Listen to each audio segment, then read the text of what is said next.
So a question I've received many times over the years from young open-air preachers, young men just starting out in open-air preaching or expressing to me a desire to engage in open-air preaching is, I want to do this. I have a sense that I'm called to do this, but my pastors, my elders, they're not in favor of open-air preaching. They don't think it's for today. They think it is too in your face or too confrontational for today's culture, and that they would prefer that I would not engage in open-air preaching. They're not against public evangelism in its entirety, but specifically open-air preaching, they would rather I not do that. And years ago, the advice I would give to such young men is, well, you need to submit to your elders. The elders are your authority in your life, your biblical authority in your life, and you need to submit to that authority. But if you can't in good conscience submit to that authority and you feel compelled to open-air preach, well, then you need to find another church, because you can't stay there and cause division within that church, so you need to go somewhere else. I was wrong. That was not good advice. That was not biblical advice. Open-air preaching, while of course biblical, with a long history throughout the ages of the church, not only from Noah of old, but over the last 2,000 years of church history, we have seen open-air preaching done faithfully by men of God around the world. But it is not the only means for communicating the gospel in a public setting. There are many different ways that Christians can engage in public evangelism without open-air preaching. So my counsel today to the young man who wants to open-air preach, but his elders are not in favor of that, at least at the moment, is still to submit to your elders and find other ways to engage in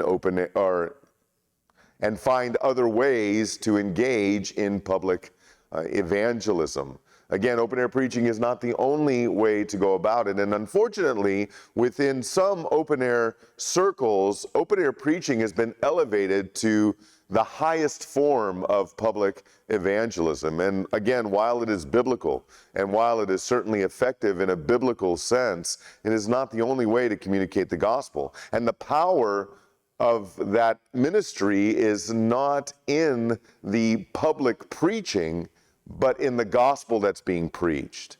We are not ashamed of the gospel as Christians. It is the power of God unto salvation to all who believe, to the Jew first and also to the Greek. It is the power of God for salvation. The method in which we communicate that glorious gospel is not the power of God unto salvation. So whether you are distributing gospel tracts, leaving gospel tracts on cars, engaging people in conversation, whether at your dining room table or at Starbucks or on the college campus or between work cubicles, it is that gospel that is the power of God for salvation. And so if your pastors are not supportive of open-air preaching, at least at this time, then the biblical response is to submit to that authority and then to engage in public evangelism in other ways. Leaving a church over the issue of open-air preaching is not a biblical reason to leave the church. You will find no support whatsoever in the Word of God for leaving a church because of a difference of opinion regarding one particular methodology of public evangelism. God hates divorce in all of its forms, including divorcing your church. So stay where you're at. Be faithful where you're at. Love your elders, love your pastors, serve them, serve the members of your church, not only through evangelism, but in any other way that you can. Come alongside your elders, come alongside your pastors, encourage them, not with proclamations, not with announcements, not with ultimatums, but help them to see, to the extent that you're able, humbly and lovingly and biblically, help them to see the biblical nature of open-air preaching. And even after all of that effort, if they're still opposed to open-air preaching, submit to their authority and engage in public evangelism in some other form.